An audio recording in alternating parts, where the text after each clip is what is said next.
Assalamu alaikum wa rahmatullahi wa barakatuhu. Men Cuma Sabah Türkmen. Hormatly türkmenler, türkler, Qaraqalpaq, Qazaq, Qırgız bawlarym, Özbek, Uygur birodarlarym.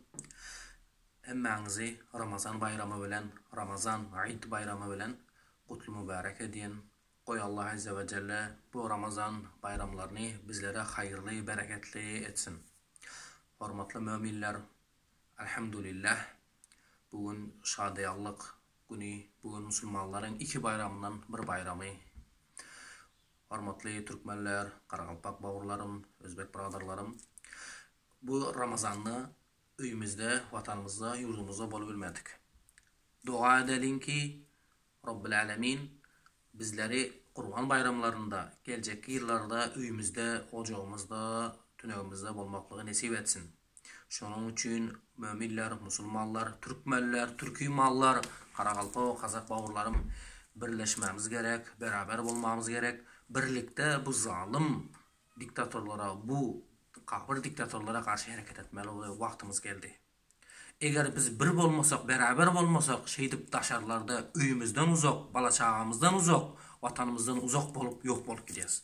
Şonun üçin bu Ramazan bayramlarında dua edelim ki Ya Rabbil Alamin tutulan rozaları özün kabul etkin. Ya Allah'ım verilen sadakatları, zekatları özün kabul etkin.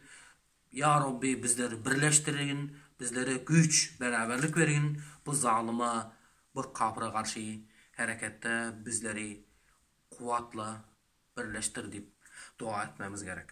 İnşallah mümin musulmanlar bu bayramçılıkta biri-birimizin öýüne mihmançılığa varıp, ziyarata varıp, elimizden geldik. Ağın kardeşlara ziyaret etmemiz gerek.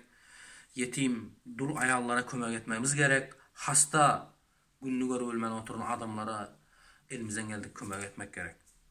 Elbette hazır dünyada mümin musulmanlar juda qyn ýagdaýda. Şu sanly türkmenler hem Qaraqalpaqlar hem Özbekler hem Uygurlar hem juda qyn ýagdaýda. Diňe munyň bir ýoly bar, beraber bolup hareket etmemiz gerek. Şoň üçin bu Ramazan bayramlaryna dua edelim. Rabbim dualarımızı kabul etsin. Allah'ım ya Rabbi bizleri birleştir, beraber et.